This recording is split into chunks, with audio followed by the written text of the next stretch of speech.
we're in such a scarcity minded mindset and environment of a day to day. Anytime we miss work, if we're working hourly, any missed day can influx and snowball our entire month. That means either whether to choose rent or food, rent or daycare, rent or gas.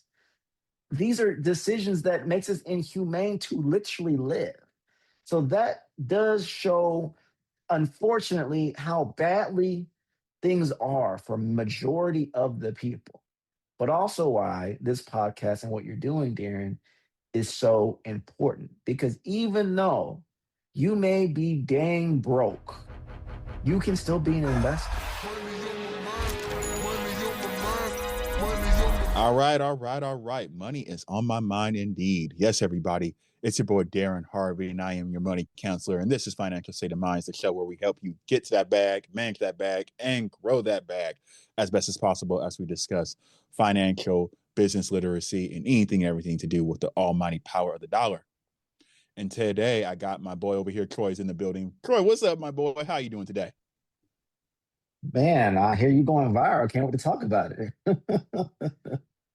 Yeah. Because of your guidance, because of your help. So, yeah, this wanted us to jump on, make this reaction video to my, I guess, virality or viral moment, whatever you want to call it, on Threads. So, for those who haven't seen the post, and I'll probably throw it up on here on the screen and throw in an edit somewhere on the screen. That's the YouTubers always. So somewhere over here on the screen. I love how the YouTubers do that. Yeah, so I made a post. When was it, Troy? This was like 4 days ago. Yeah, 4 days ago. Yes. Now. And the post was essentially, if you were given $50,000, but the caveat is you have to spend it in 48 hours. And you have to spend it all in 48 hours.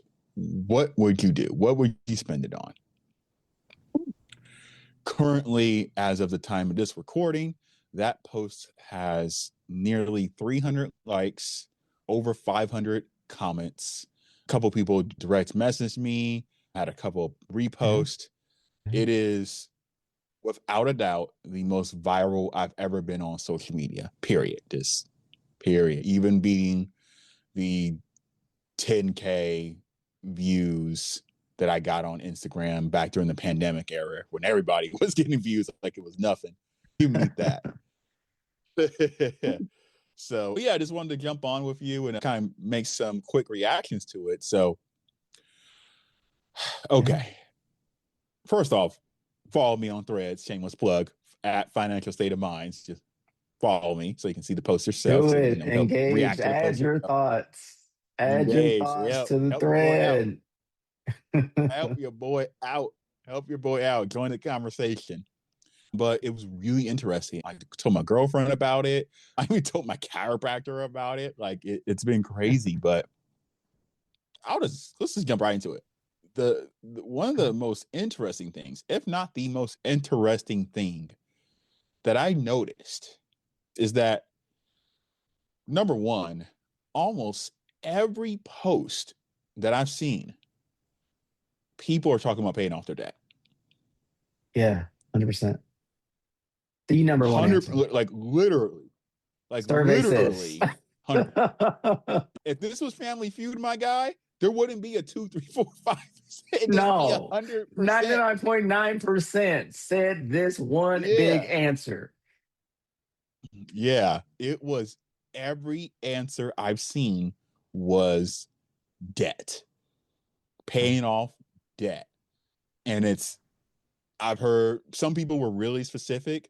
Most people were kind of just general, but it came down to paying off debt. And I can probably categorize what the debts were. They all had to do with credit card debt, a lot of paying off car debt, and mortgage debt. Or what I was shocked was people said that they would keep money aside for like 6 months to a year in a saving. I'm assuming they mean a savings account just for rent.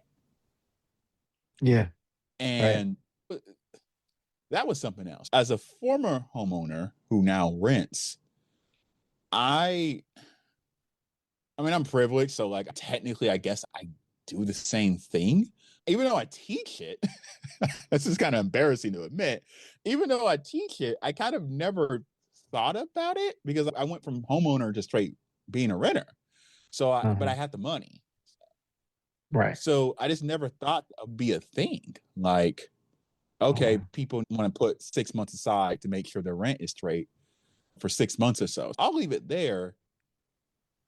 What was your reactions as you were looking through the Well, for post? starters, I did also comment my own points on the post. I Yeah. don't know exactly what I said, but basically, in a nutshell, pay off some debt, pay rent, just like everyone else. And I think if we're talking about financial state of mind, or we're talking about people's mindsets around it, rent is such a time suck.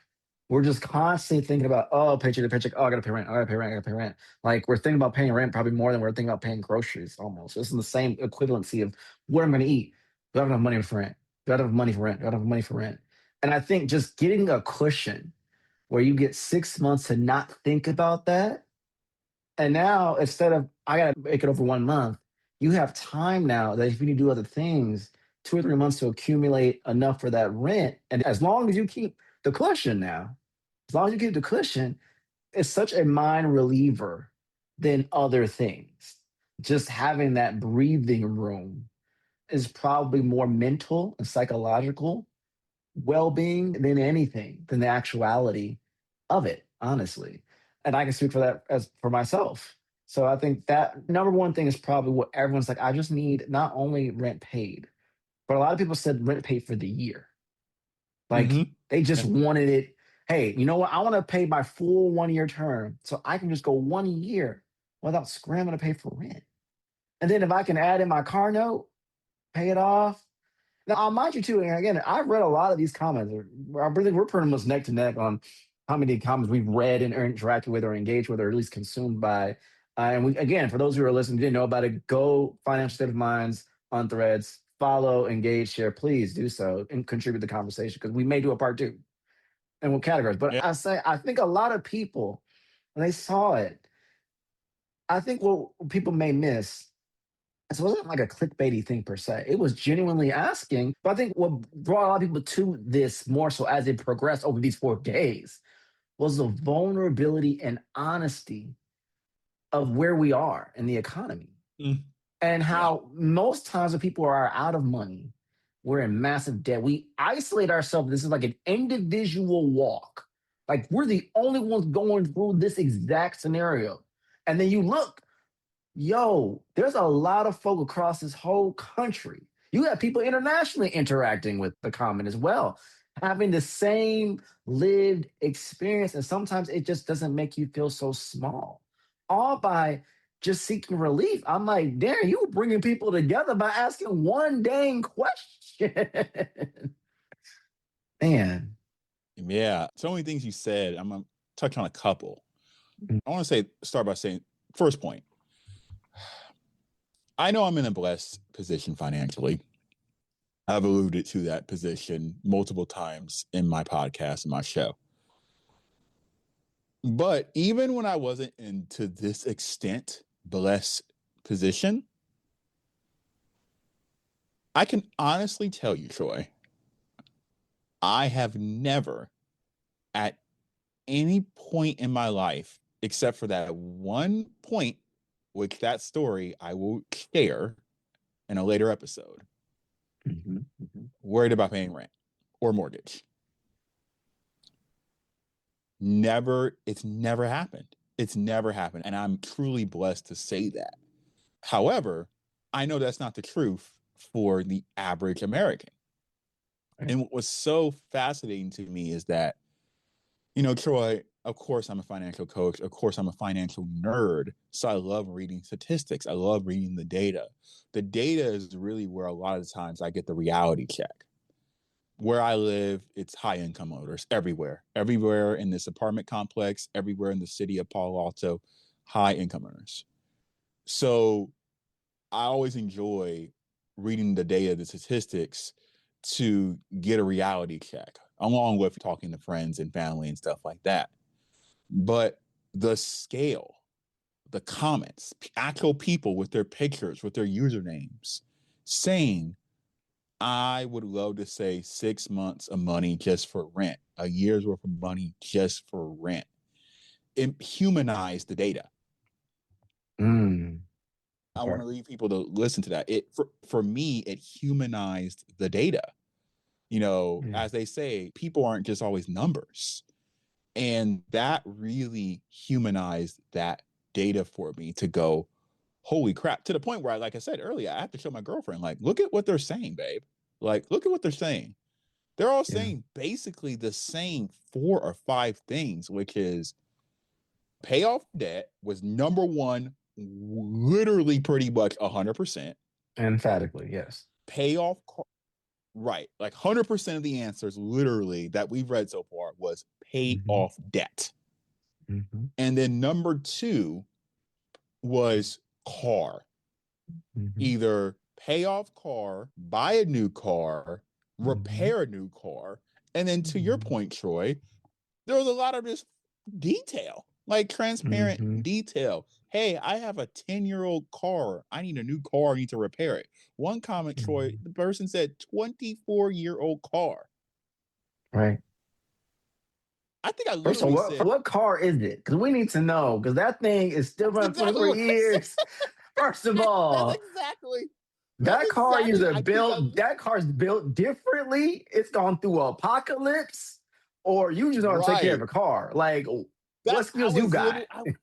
I almost wanted to DM that person and be like, can you explain to me, We like, how should. you We have should. a If y'all can 24 year find old? that person, please, if you're listening, we're going to let you know. Hey, all of who commented, please follow up with us. We may bring you up and talk about it. Like, come on now. Yeah, that's crazy. 24 years is literally longer than me and you being adults. Man, when you put it like that, we were like babies. What's going on? Yeah, we were teenagers. We would have been like preteens, like 12, 13, 14, around there. But the car was number 2. And then I did see medical bills. Yes. That was kind of lower. But credit cards, CC,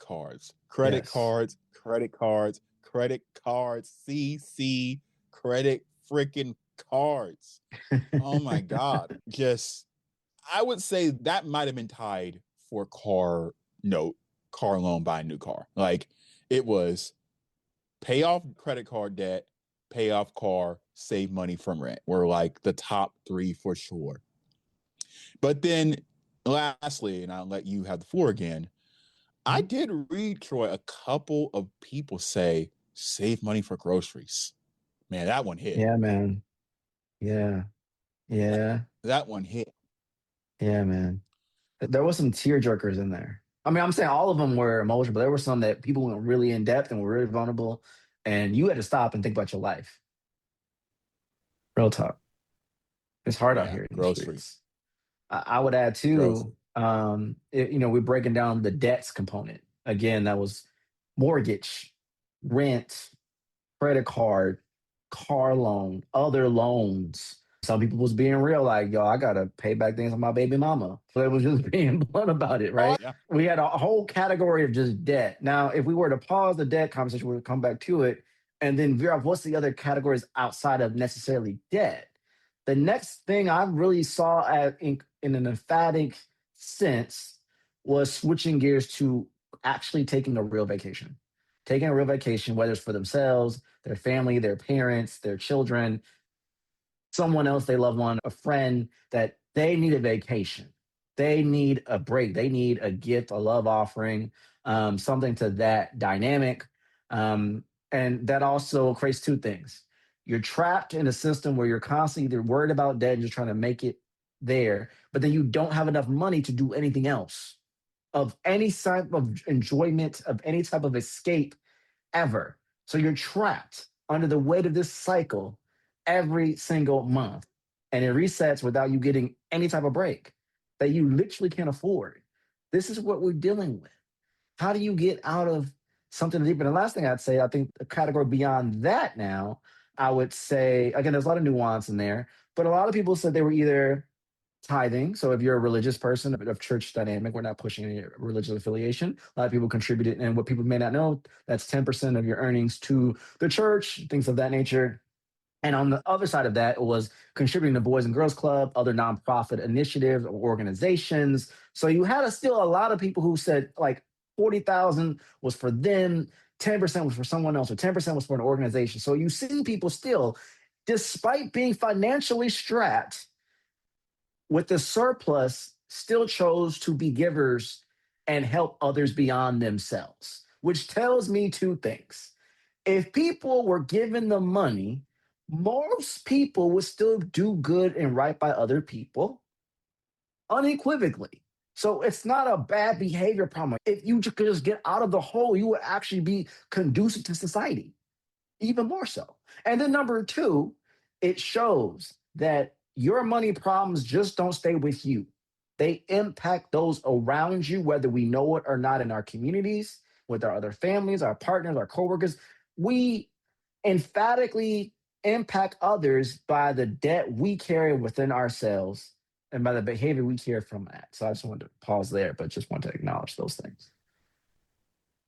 You beat me to that. So there's two things I want to piggyback on what you said.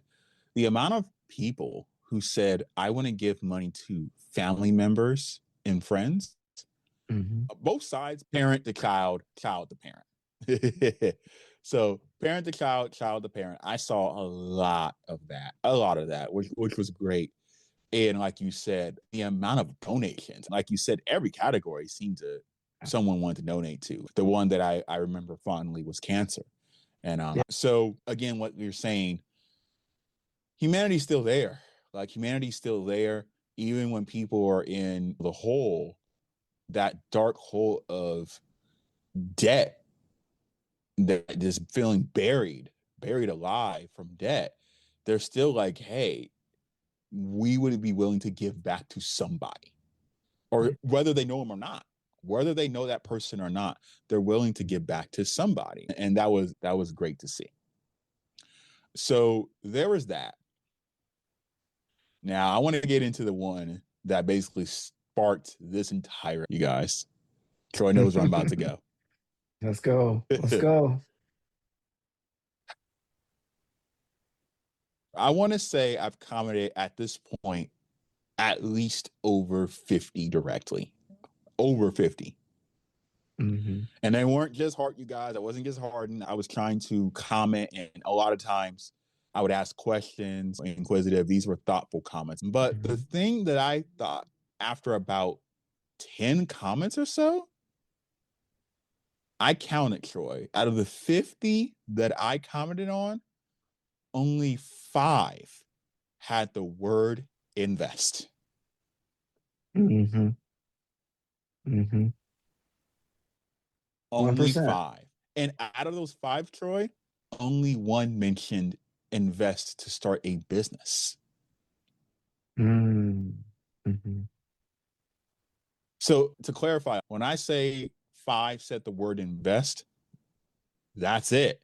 They said the word invest. I can't tell you those 5 said invest by going to school. I can't say those 5 said invest by getting some education digitally or online classes or something like that, or hiring a coach or something or anything. No, I'm just saying they just said the word invest. Like that's all I was counting. It was just like invest. And to make it clear, I don't think any of them, except for one, said that was the first thing they would do. Yeah, I I'm can't see pretty that being sure that. I don't think anyone would think that's the first thing to do with the money. Yeah. the single thing that shocks me out of the thread conversation is, other than one person who said they would invest in a business, not a single person that I've read so far has said they would invest the money. And for the 4 or 5 people who said invest, it came after pay off credit cards, buy or pay off a car, save rent money / pay off mortgage, then invest. It was always like number 3 or 4. Right. I love the humanity, you guys. I love how so many people want to donate. And yes, we just commented how that's amazing. That's amazing. Very positive thing.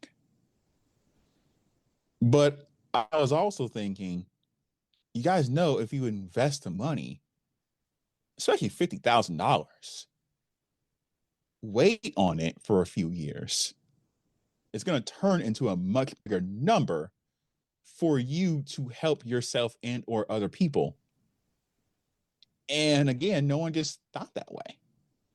It was, again, pay off credit card debt, pay off mortgages, cars, medical bills, stuff like that.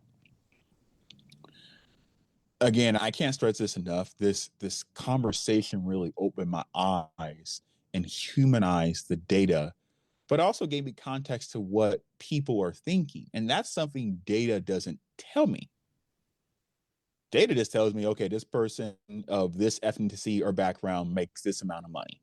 This person or these populations of people in this income lane has this much amount of debt, this much amount of credit card debt. The credit card debt consists of actually a lot of its needs, contrary to belief. A lot of people use credit cards as their safety nets, their needs. Yes, there's a lot of people, and I do make fun of it on my show, that spend their money on, frankly, dumb crap. But a lot of data shows that it's needs, actually. But Yes. there's just no investing. And I'm so privileged to say that I am an investor, that it makes me more privileged than ever to say that I am an active investor. So, Troy, I want to hear your POV when you noticed no one's saying invest. What kind of went through your head? I think there's a few things to consider here, right? So, number one is that scarcity, desperation, pain. And I think you echoed this in a previous episode of your podcast on your financial situation, your responsibility, about delayed gratification. People just want relief so badly. They just want the pain to stop, even for a moment.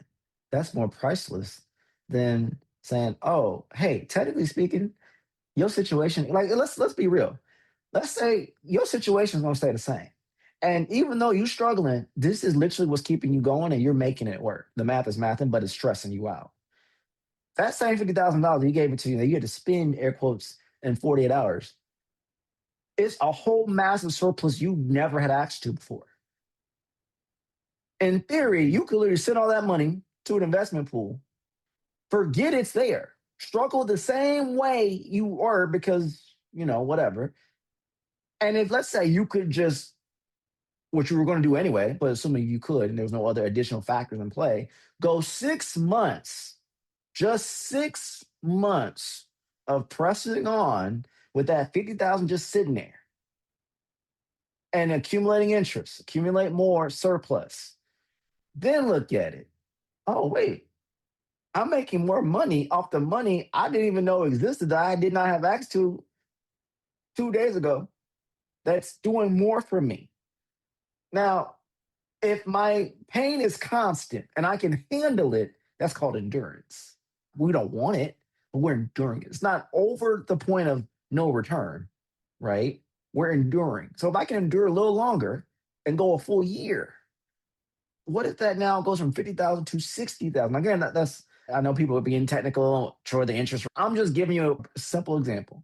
If you waited a year and you made 10 grand off that money, and now that's at 60,000 off of doing nothing, off money that was never part of the equation ever. It was just there. It's almost like sending money to playing your favorite game that you're spending. This doesn't mean anything. It's just there. You don't even think about it.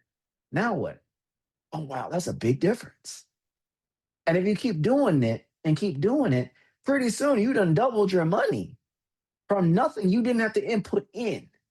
So that same 50,000 you said was going to wipe everything out, you just made double. So now you can wipe everything out and do more. But the problem is, well, I don't think we're not educated enough. But two, I have to be real, and I'm speaking for the people because I'm in this number. I'm not ashamed to say it.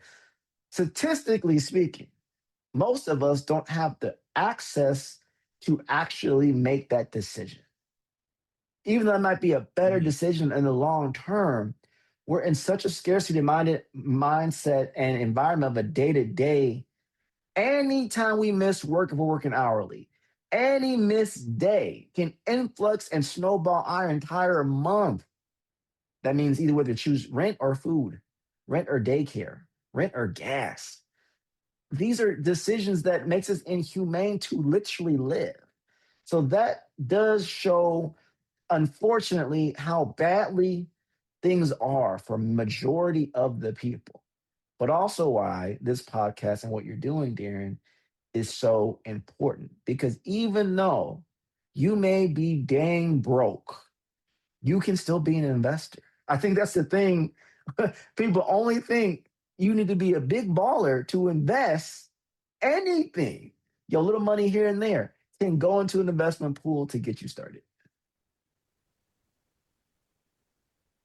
Absolutely, Troy. And I even made an episode with co-host Maurice Shabazz. Shout out to him. We made an episode titled "How to Invest When You're Broke." And I made that episode specifically because, well, the average person is, I want to say broke, but the average person, they don't have $500 put away in a savings account. That's the average person. So to your point, if you only have $500 put away, don't even have that, I mean, you're not thinking about investing. Two, you probably don't know too many people who are investing. So you look to the outside sources like social media, like YouTube, like influencers, and very few of them say that they're investing that little amount of money. Right. Even the ones who are telling you, Troy, hey, investing is the way to go, blah, blah, blah, blah, blah. Or, hey, you can invest any amount of money and it's still good.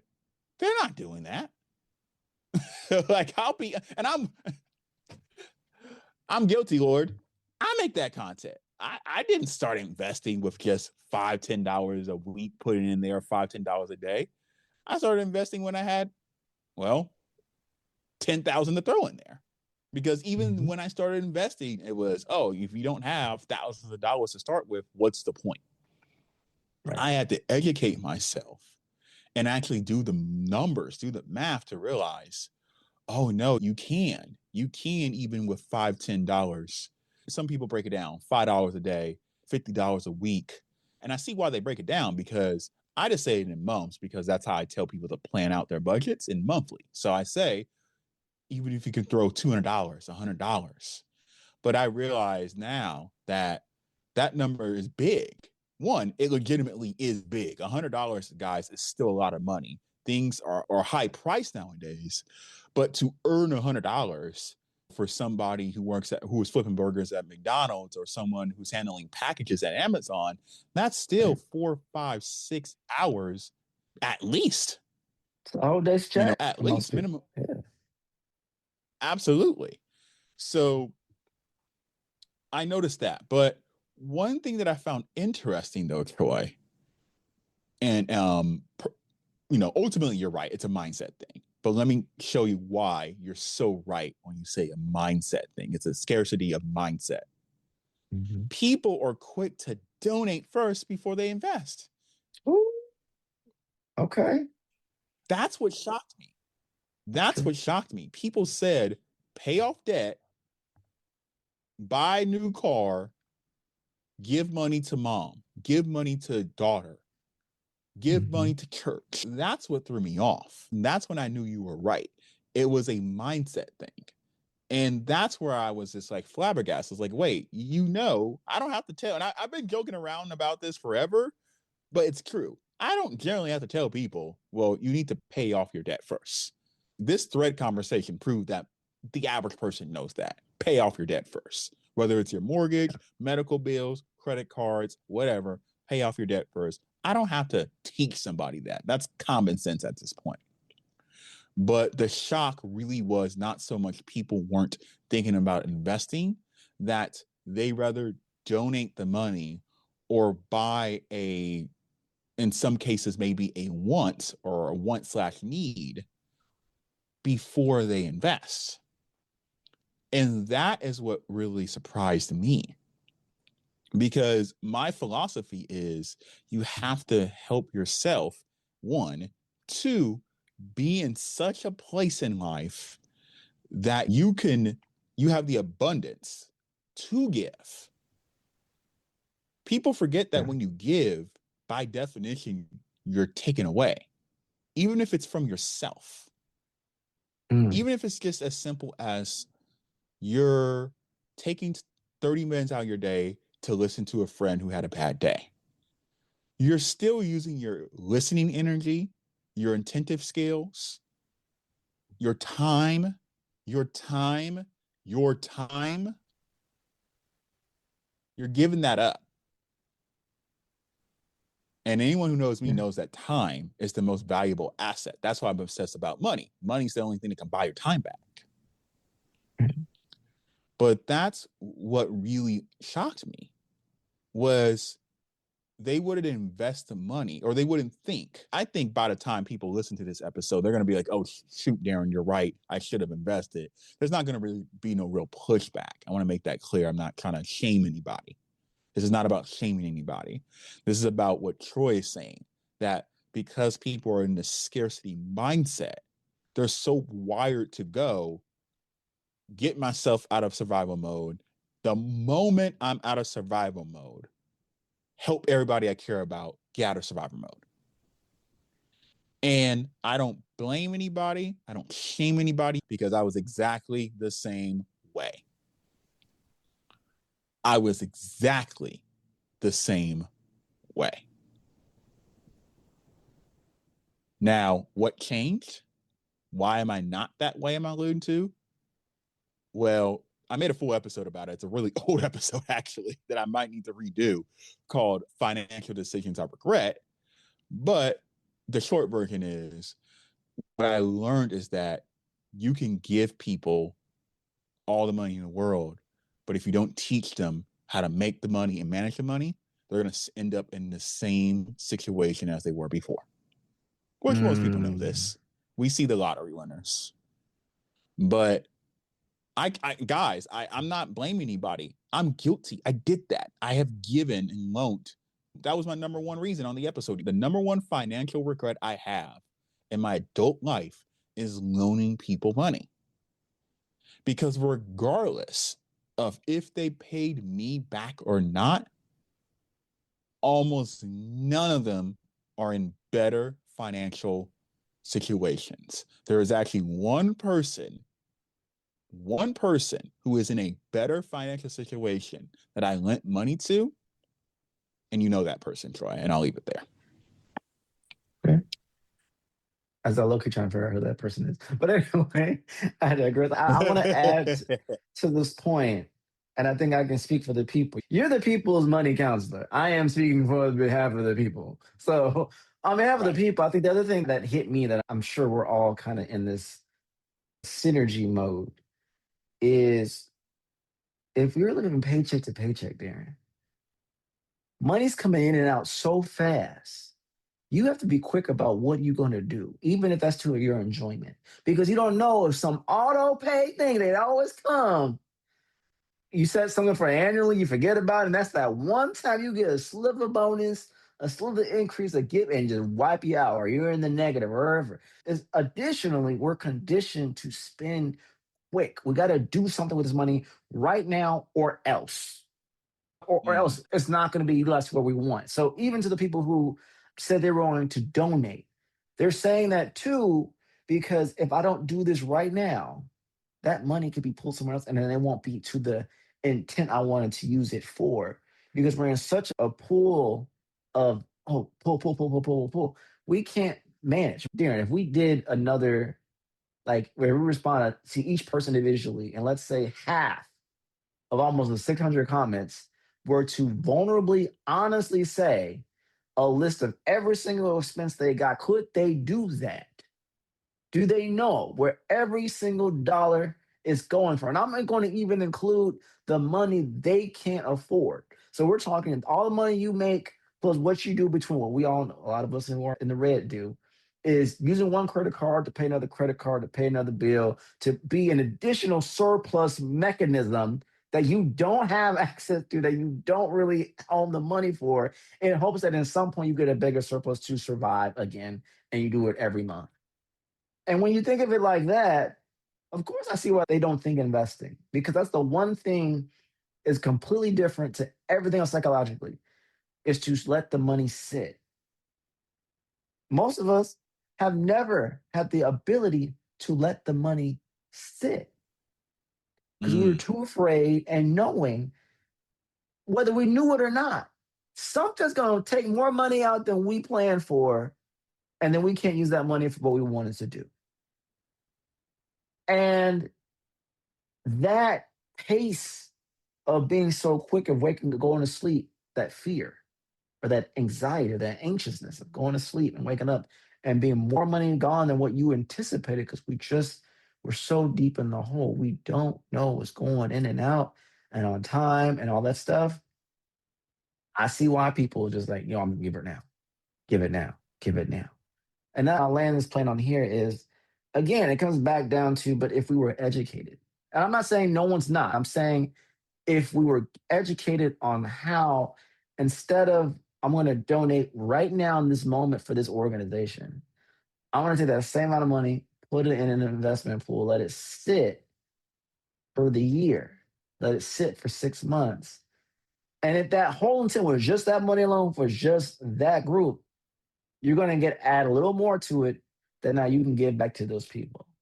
And now it's a better thing. Or the people who said they're going to give money to their families or their partners or their friends. If you were to create an investment thing for them, have their name on it, their access point to it, it's going to make more money already. Wow. So it's making more money than what the initial value is if you just let it sit there. But we are conditioned that if we let money sit there, it's gone. Finito, over. So until we heal from the trauma and the pace to the understanding of that, even if we have the surplus, we're not going to think to sit on it because our whole lives have meant if you don't spend it, it won't matter. Mm.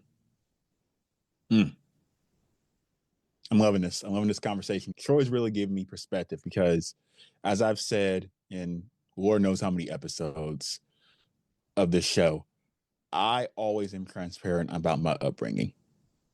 Middle class. I don't think I've said this part on the show. One parent paid for all the bills. If you guys notice, I say I grew up middle class teetering on upper middle class because one parent of mine could pay all the bills. Comfortably, I might add. I want to echo that too for all the single moms, single dads, one dynamic households, Right. but comfortably. Comfortably. And that was by design. My dad told me that was his plan. He designed it. He made it clear, Darrin, we could have had the house on the hills. But I thought, just in case your mom and dad couldn't work no more, something were to happen to us, we can pay all the bills and hold the house. Right. And I will always thank my dad for that plan because that's exactly what happened to me personally. Right. Right. That's what happened. But until that happened, yeah, my childhood was one parent paid for all the bills, the other one was extra money. This is in the 90s. So, and I don't mind sharing. Surplus. Right. Okay. And I don't mind sharing the actual dollar amount, which was both parents made 50 to 60K in the 90s. In the 90s, guys. I acknowledge that people are barely making 50, 60K in 2026. Talk about it. Talk about it. I acknowledge that. So I understand I don't have that experience. I don't have the experience of seeing my parents struggle and go, oh crap, we got to make sure we have money put away for rent or mortgage. Seeing parents argue over money, never, zero, never happened. I don't have any of those experience. I was a kid who got all the gifts during Christmas. So it's so important that I ask these questions. It's so important that we have these conversations because it helps me understand the mental mindset, the space, the emotional bandwidth it takes when people only have enough money for 30 days, which is not even the average person, by the way. It's not even that. The average person can't even afford 30 days worth of bills saved up. They don't have it saved up. So that feeling, you guys, I can't relate to it, but what I can tell you guys, as someone who cannot relate to that feeling, man, ish, that ish, just thinking about it, being an empath, it just gives me chills, you guys. Like, so I feel for everybody. That's why I want to help. That's why we are a nonprofit. We're building a nonprofit out because we just that, foreclosure might be coming. That notice is coming. A notice is already on the door. The eviction notice is coming. I can honestly say this. I don't think I've ever said this on the show. I think that's scarier than going blind. I generally feel that way. So I commend everybody who is in the trenches dealing with that. I really do. But however, this is why I am both a financial coach and a business coach.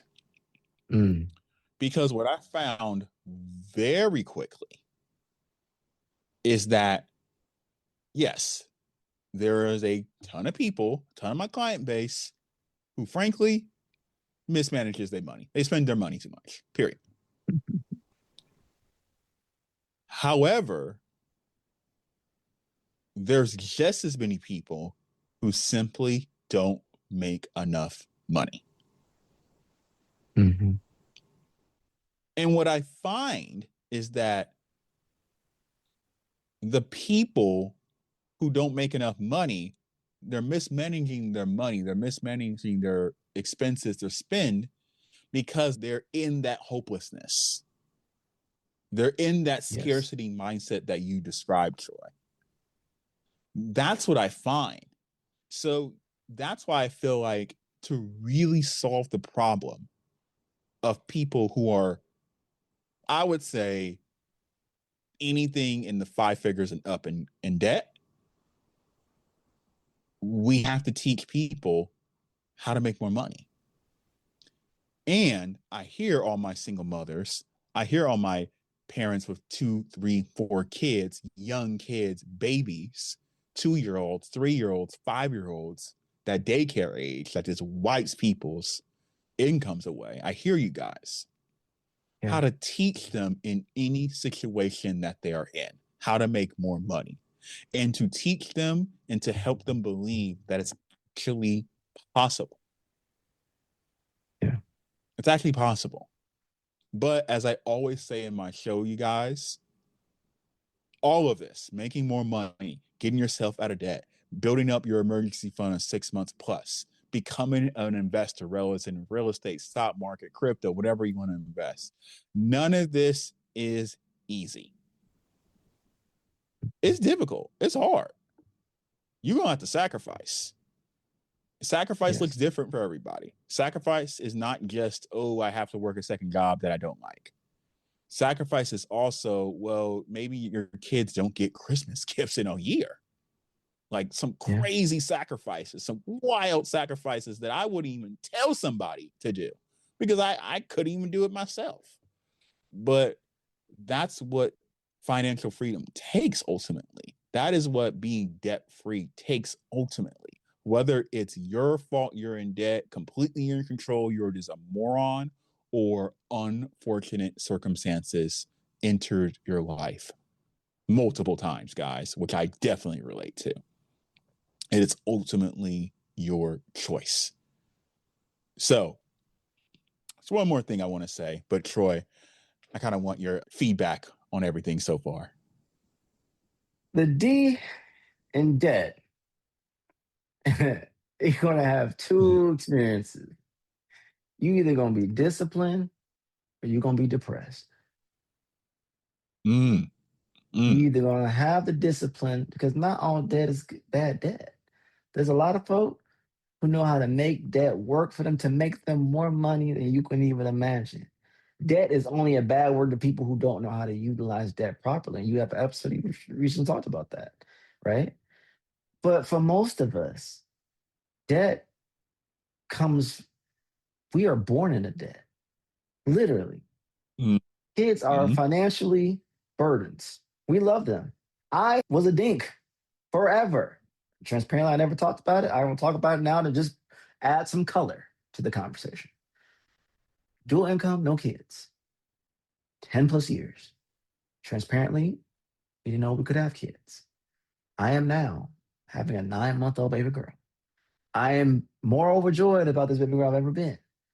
But now that I've had this baby girl, and we only 9 months in, y'all, I ain't got to year 1, year 3, year 5, year 10. I ain't been under that yet.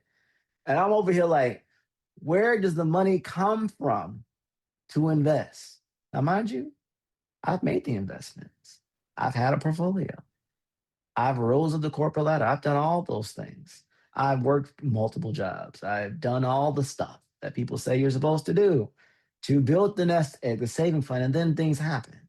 And I lost it. Not of my own bad feeling or mismanagement of funds. I've never been bankrupt, nothing like that. But life happens, y'all. There's nothing you can do about it.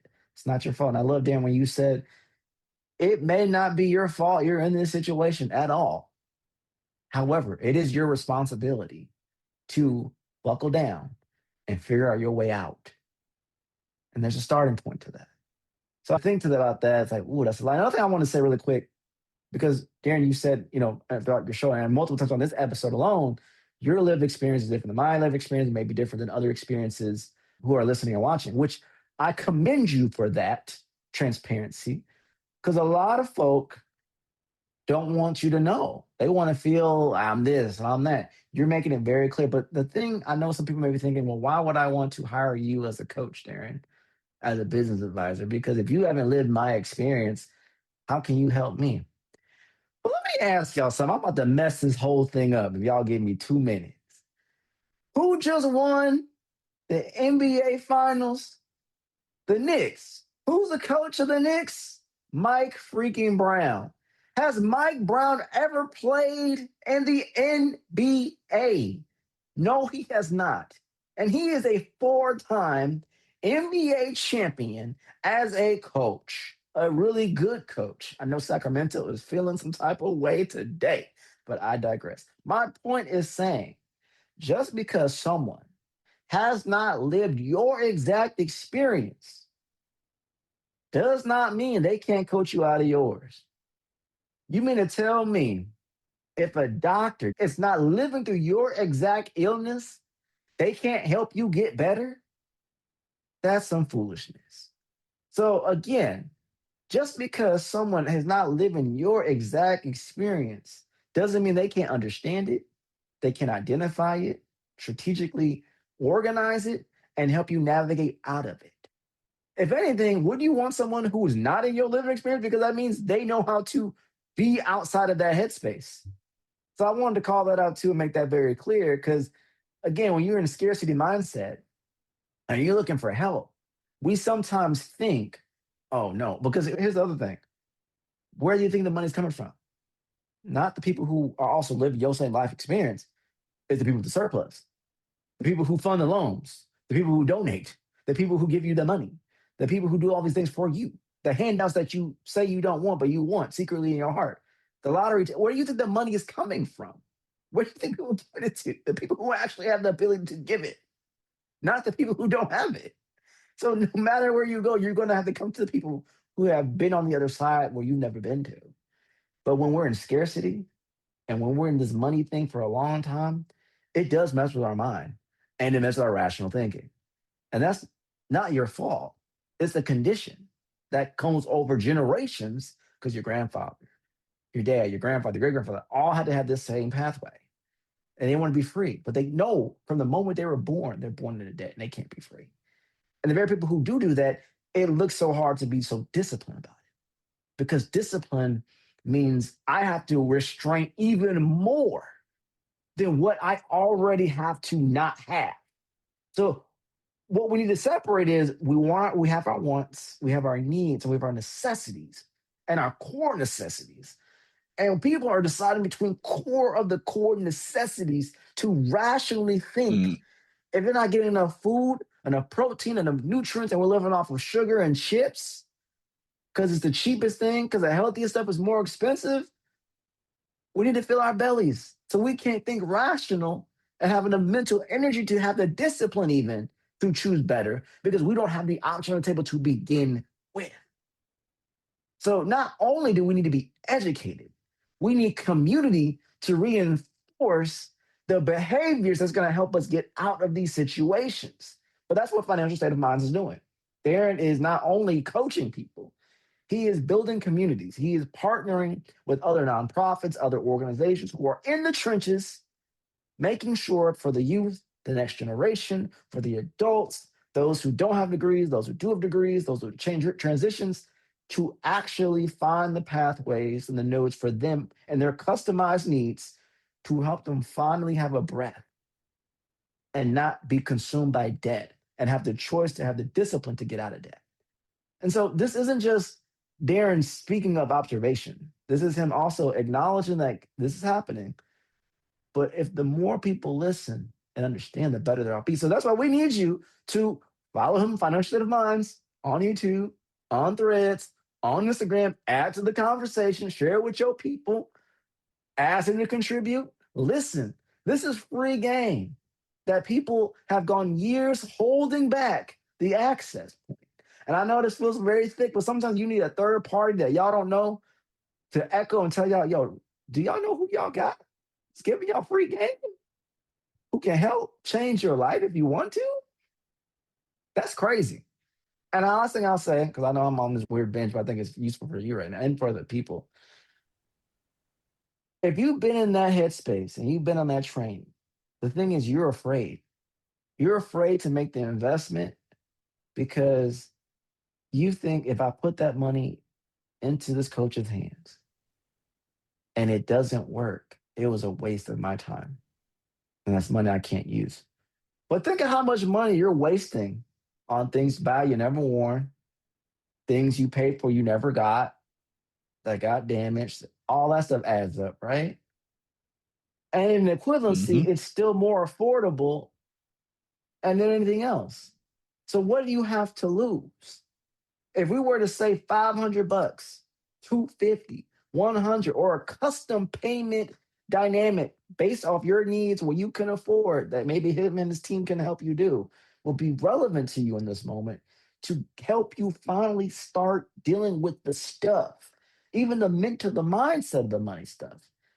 That sets you apart from other people who never do. You hear the same thing from the health journey, how they lose weight, they finally took the time. Same thing on any other journey that we on TikTok and everything else. So if you're listening and you're like, yo, I'm in this cycle that's never changing. You're listening to multiple episodes of Financial State of Minds. You follow Darren. You're like, yep. Maybe this is the echo moment where you're like, I'm going to try. I'm going to ask. Oh, and if we could, Darren, there was someone, I know we have two examples. I won't tap the other one because I'll let you do it. But there was one example that someone reached out from your thread and it said, could you help me pro bono? And laid it out. Yeah. They just was point blank about it. Now you may think, well, wow, why would they do that? You gotta pay. And the thing is, you gotta know how to ask for help. You gotta make it very clear. All people aren't mean. Most people are empathetic. That if you come the right way, maybe they can make an arrangement to get you started. And if you show that you have a heart that you're willing to put in the work, maybe they give you a 3-month cushion, a 1-month cushion to get started, and then the payment plan starts, whatever the case might be. But they came up straight up, asked you, hey, this is my situation. Here's what I'm trying to do. And maybe when I'm at a certain point, I can start paying. I commend that person for even taking a chance to speaking to you on that. But I'll land the plane there. I just wanted to acknowledge that, echo that people, hey, don't discollude people who are not living your same experience, that they still can't help you. And to that point, by the person who actually reached out to ask for help. Troy, I appreciate you saying everything you just said because it's so true. Because there's one, because of everything you said. Two, there's layers, right? So yes, I grew up middle class, upper middle class, as I just explained, but I don't have enough money to where I never have to work again. I didn't come from that. I can never say, guys, that I came from an environment where I knew any single person that had enough money to where they didn't have to work again. I didn't come from that. So I had to learn from somebody who has attained that level of financial freedom, that level of financial wealth. And the people who I learned from, some of those people were just born into it. Or some of those people had obstacles that they did not have to face because of ABC reason. So everyone's situation is never going to be the same, regardless of ethnic background, gender background, country they're from, socioeconomics. No one's situation is exactly the same. So I want to acknowledge that, but make that clear that no one's situation is going to be the same. Even two people from the hood, not going to be the same situation. So there's that part. Now, I've said this many times. One of the biggest reasons why I decided to make Financial State of Mind and really just be public, because I'm not the type of person who likes to be super viral, loves the glamour and the lights or whatever. You know, it is what it is. It's fine. But I don't get excited from that. The reason why I decided to put my face in front of the camera is to let people know that, guys, I'm an African-American, 36-year-old male who is going blind. If I can improve my financial situation, anybody can. Anybody can. There was a particular comment. There was actually a couple of comments, Troy, where people mentioned that they're disabled. Shout out to the disabled community. I'm a board member of my local Council of the Blind, and I'm a board member of another blind center in the city of Palo Alto. That extra layer, I understand too. But like friend of the show, Tariq Williams would say, but however, comma, there's perspective. It's all about perspective. What I would add is it's all about choices. You know, Troy, like you, I know a lot of successful people, financially successful people. These are people who never have to work. They never have to work. Their kids will never have to work. Their grandkids will never have to work. And I really have kind of analyzed their life and their story because I'm blessed that they share it with me.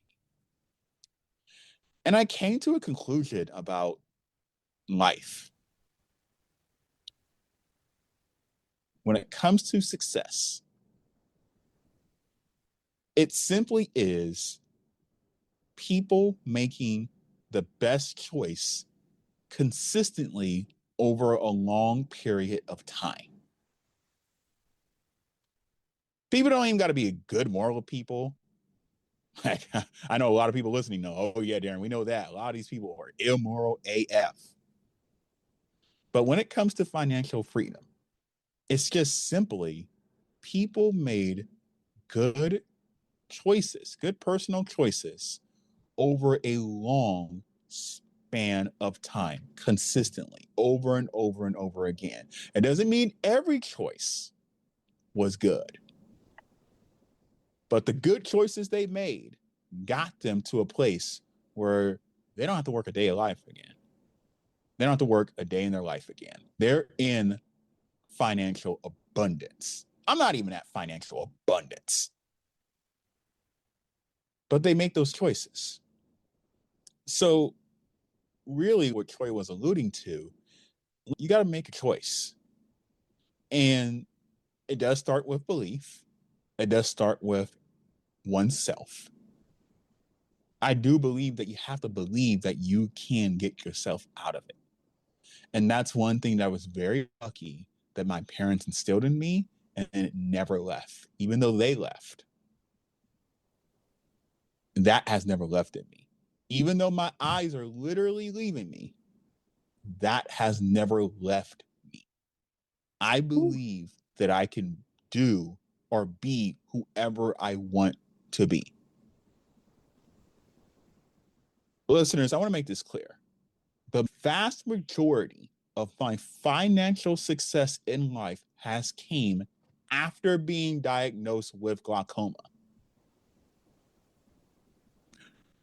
I've said this story, I think in the previous episode we just recorded. I made $300 doing a consultation, aka talking to somebody. This was 4 or 5 years ago. Guys, 4 or 5 years ago, I wasn't driving a car no more. Couldn't see well enough to do it. I would end up with a white cane the same year I made that amount of money. So anybody can do it. And I know when a person who has $20 million say that, it might be a little bit hard to believe. But I hope that when the black blind guy says it, it may land a little bit differently. And I bring this up because there were disabled people explaining their situations, and I feel for them. And there was one particular person who actually was vulnerable enough to divulge their monthly income. And there was a number that no matter where you live in the United States of America, you can't live off that. Please go check out, I believe it's episode 57, where I talk about my disability story. And I even made another episode where I talk about a disability tax. But I bring it up to say, even when the government says, yeah, you so disabled, we got to help you out financially, they ain't going to give you enough money. You got to go out and get in your own. And you have to make that choice. And you have to make that choice. Okay, even though I'm disabled, even though it could hurt, literally, I know people, their disability, it hurts them. 100% of the time they're awake. You still have to make a choice because ultimately, completely not your fault. It is your responsibility. The onus falls on you, the individual. And that's something that's truly equal in this world. It doesn't matter who you are. The onus is on you, the individual. What are you going to do? Are you going to hire me? Are you going to consume this podcast and get fired up and just go back to your day job and complain? Are you going to consume other greats like Dave Ramsey, Graham Stephan, Caleb Hammer? You're going to consume all that stuff and just do the same thing? Oh, okay, this is entertaining. Ha, ha, ha, ha. And just go back to your life and complain about how expensive everything is? Or are you going to make the choice, the simple choice, to give yourself a chance and start that path towards financial freedom, financial independence, financial abundance? If I can do it, anybody can do it. Anybody can do it. I'm going to wrap this episode up here because I respect Troy and his time. But Troy, any last thoughts before we conclude this episode? There's a lot of things going on in the world. There's a lot of people who are in massive debt. There's a lot of people can't see their way out of it. But yeah, every day you wake up the next day and you try again. If you change by 0.001%, it will add up and make a dramatic difference than doing nothing, anything differently. What this thread with this episode should reveal that you're not alone, that others are also feeling the same way, that this is not even your fault, but there's also opportunities and ways to get out of it. It's not easy, and some of it's not sexy. A lot of it sucks, transparently. But I don't know what's worse. Choose the pain that you want to tackle. The pain of never getting out and staying in the cycle for generations, or the pain to do something different. Challenge yourself, educate yourself, invest in yourself, and finally take control of where you want money to go in your life and those around you. So if you haven't subscribed, subscribe. If you haven't listened, if this is your first time experience, hey, leave a review, leave a like, follow Financial State of Minds on all the channels. Reach out to Darrin. He's a very approachable person. I'm not just saying that because I'm on the show right now. Maybe one day we'll share our story of how we met and that whole dynamic. But I'm really speaking for the people. I'm not adjacent to a lot of the things. There's a lot of difference. And I think the fact that he's bringing people on that have different living experiences and he's able to give sound advice and a way to navigate, that's something you want. So take the moment, sit with it. I know it's a lot of emotions with money and debt and shame and pain and all that, but we got to separate the emotions aside for the moment and get a grip, see what we can do. So it's been a joy. It's been a pleasure, brother. You went viral. Congratulations. Continue to add value to threads. Maybe we'll do this again and see what happens. Absolutely. Absolutely. Troy, thank you for taking the time out of your day to come on.